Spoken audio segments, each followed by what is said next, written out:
Hello hello everyone, welcome back on my YouTube channel. Student, आज के session में हम डिस्कस करेंगे वाटर रिसोर्स को। ठीक है, कुछ टॉपिक्स हैं जो हम डिस्कस करेंगे हमारे एनवायरमेंटल साइंस में। कुछ डाउट्स हैं हमारे स्टूडेंट्स के। Water resource, our water resource are as, इसका फॉर्मूला है H2O। ठीक है, तो यहाँ पे हम बात कर रहे हैं our water resource, drinking water, rain water, food control, storm water management और वेस्ट वाटर। तो ये क्या है, फैक्टर्स हैं किसके, हमारे वाटर रिसोर्सेज के।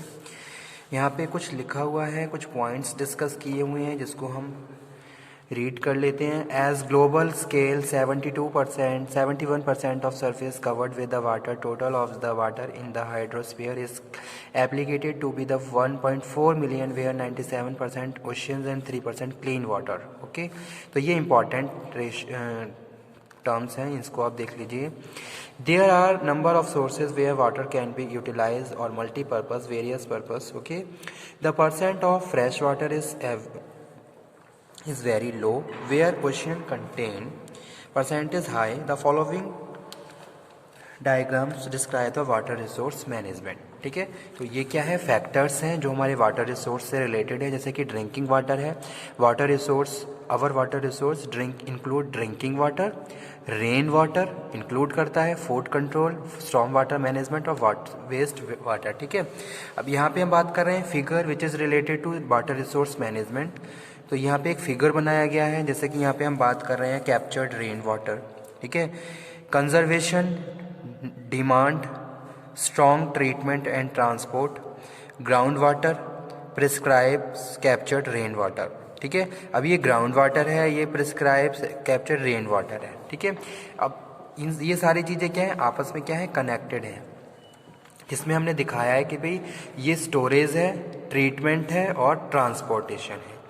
किसका, ग्राउंड वाटर का और रेन वाटर का। ठीक है, कितनी नेट डिमांड है इसको भी दिखाया गया है और उसके कंजर्वेशन की बात करी है। ओके, तो ये क्या है, figure of water resource management. उसके बाद हम डिस्कस कर रहे हैं student water resource cycle.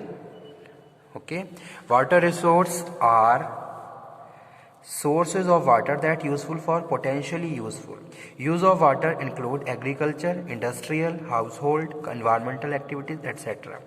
The majority of humans use require fresh water. 97% of water on earth is salty and 3% of fresh water available. तो आप देख लीजिए कितना कम पानी अवेलेबल है फ्रेश वाटर। और आज के टाइम में बहुत सारी ऐसी प्रैक्टिसेस भी हो रही हैं जिसकी वजह से हमारा पानी क्या है, पोल्यूट हो रहा है। ठीक है, लेकिन हमें क्या करना है, we have to conscious such areas are notified है जहाँ पानी की बहुत ज़्यादा कमी है। ठीक है, तो उस हिसाब से हमें क्या करना है, अपने इस जो भी हमारा वाटर है इसको मैनेज करना है, ताकि आने वाले टाइम में हम अपने सामने ऐसी प्रॉब्लम्स को फेस ना करें। Okay, so here the majority of human use require fresh water. 97% of water on earth is salty and 3% is fresh water. Over 2/3 of this is frozen in glacier and polar ice caps. The concept of water resource multidimensional. It is not only limited but physically measure also required analyze water phenomena. Water resources, तो ये क्या है, एक diagram figure फिर मैं यहाँ पे आप लोगों को दिखा रहा हूँ। ओके, जैसे कि क्या है, ये सी है, वाटर साइकिल की बात कर रहे हैं यहाँ पे हम। ठीक है, पानी क्या हुआ, सनलाइट से क्या हुआ, इवोपोरेट हुआ, क्लाउड्स बने, क्लाउड्स फिर क्या हुए, रेन हुई। ठीक है, तो ये पूरी क्या है, एक साइकिल है। फिर वो रेन क्या है, फिर लैंड पे आई, फिर ज़मीन में गई और कुछ हमारे जो सी है, सी लेवल पे सी पे पहुंच गई। फिर अगेन क्या हुआ, पानी इवोपरेट हुआ और फिर क्या हुआ, वो कंडेंसेशन के थ्रू, यानी कि ये प्रोसेस चलता रहता है। इस प्रोसेस में क्या है, सन प्ले वेरी इंपॉर्टेंट रोल। ठीक है, और वेदर, जो भी मौसम है उसका बहुत ज़्यादा इंपॉर्टेंट रोल प्ले होता है। Okay,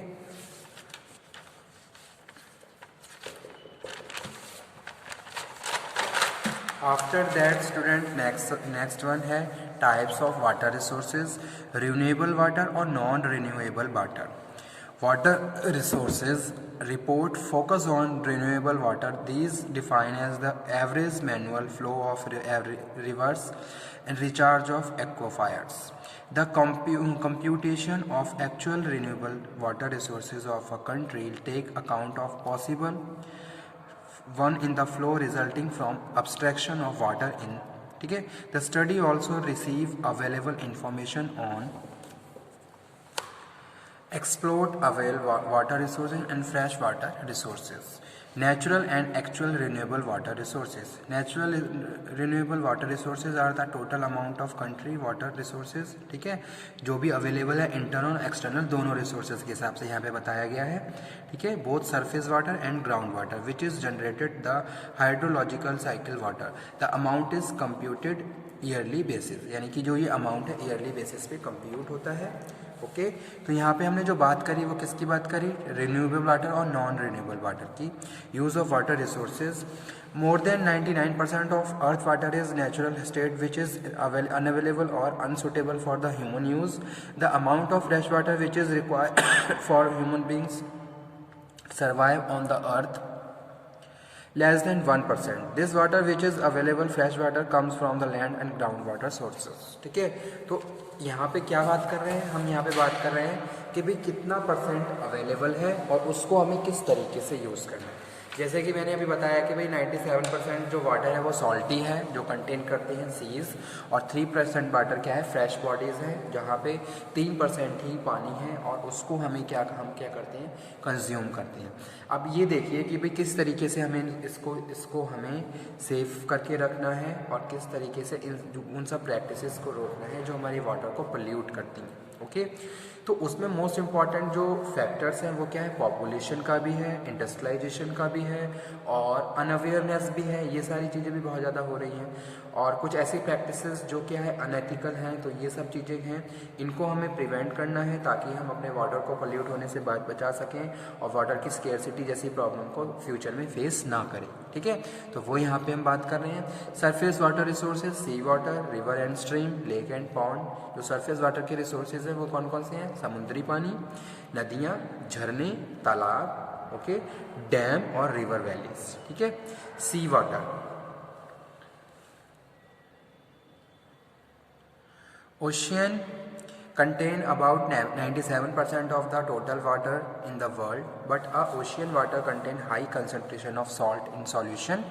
It becomes uneconomical to make the water potable. Still, in the places where sea water is only surface source available, then concentration of water decline by the functional activity and make multi-purpose. ठीक है, यानी कि जहाँ पे पानी, समुद्री पानी है और अदर सोर्सेज नहीं है तो उसको क्या किया जाता है? ट्रीट किया जाता है, उसकी कंसंट्रेशन, उसके सॉल्टीनेस को डिक्रीज़ किया जाता है ताकि वो पानी पीने योग्य बनाया जा सके. ठीक है. रिवर एंड स्ट्रीम्स की बात कर रहे हैं. River and streams are important source of water from the sources is generally more variable in the quality as well as the satisfactory rather than sea water. Okay, उसके बाद जो next है वो है land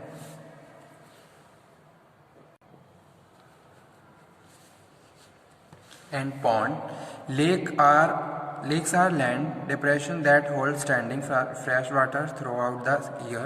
Ponds are generally small, temporary and permanent shallow water coverage. Water from these sources more utilized in declining concentration in water and qualitative rather than rivers and streams. Next हम बात कर रहे हैं dams and river valleys की. These are form by constructing, यानी कि जो other हमने बात करी वो तो क्या है? नेचुरल है. ये क्या है? हम कंस्ट्रक्ट करते हैं. जैसे कि डैम्स की बात कर रहे हैं तो डैम्स क्या है? बनाए जाते हैं जहाँ पानी को कंटेन करके रखा जाता है और उसको मल्टीपर्पस यूज़ किया जाता है. ठीक है, चाहे पावर प्लांट के लिए, चाहे हम न्यूक्लियर पावर की बात करें या फिर हम इरिगेशन फॉर एग्रीकल्चर की बात करें, तो अलग अलग सोर्सेस तरीक़ों के लिए हम उसको फिर यूज़ करते हैं, जो कि है constructive form of hydraulic structure. High quantity of water gather and makes the plant consist nuclear and help to create hydraulic system of nuclear plants, which is essential requirement of government for practices. ठीक है, तो ये हमारा topic था आज का. Next lecture में हम डिस्कस करेंगे वाटर रिसोर्सेज के बारे में और मिनरल रिसोर्सेज के बारे में जो कि इम्पॉर्टेंट है। तो ये क्या है, रिसोर्सेज हैं जो हमारे इंडिया में अवेलेबल हैं, उन पे हम चर्चा कर रहे हैं, उनको डिस्कस कर रहे हैं। Okay, types of water resources we have covered, जिसमें हमने कुछ रिन्यूएबल और कुछ नॉन रिन्यूएबल वाटर रिसोर्सेज की बात करी है। Okay, thank you very much आज के टॉपिक के लिए। एग्ज़ाम के पॉइंट ऑफ व्यू से वाटर रिसोर्सेज का टॉपिक इम्पॉर्टेंट है, यानी कि जो जितने भी रिसोर्सेज हैं सभी इंपॉर्टेंट हैं, जिनमें वाटर तो है ही इम्पॉर्टेंट।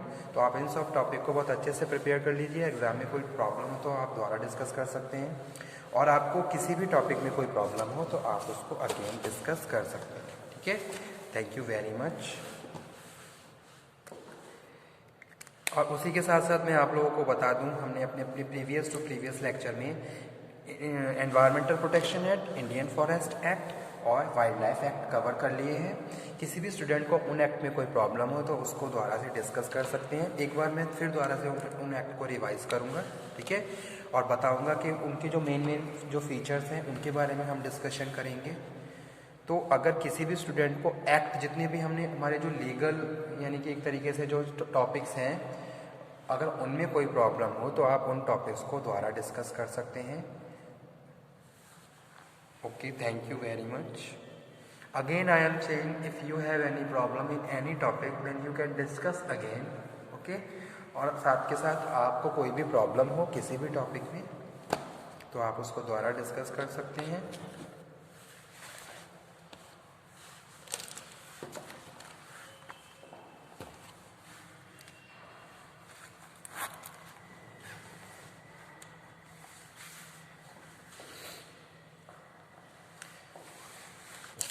इस टॉपिक को हम यहीं फिनिश करते हैं। Thank you very much. Figure आप ज़रूर बना के आइए। एग्ज़ाम के पॉइंट ऑफ व्यूज़ में से जो फिगर हम बनाते हैं, डायग्राम जो अपने क्वेश्चन पेपर में अपने आंसर कॉपी में ऐड करते हैं, वो बहुत इंपॉर्टेंट रोल प्ले करते हैं हमारे मार्क्स के लिए। तो आप डायग्राम ज़रूर बनाइए, ठीक है।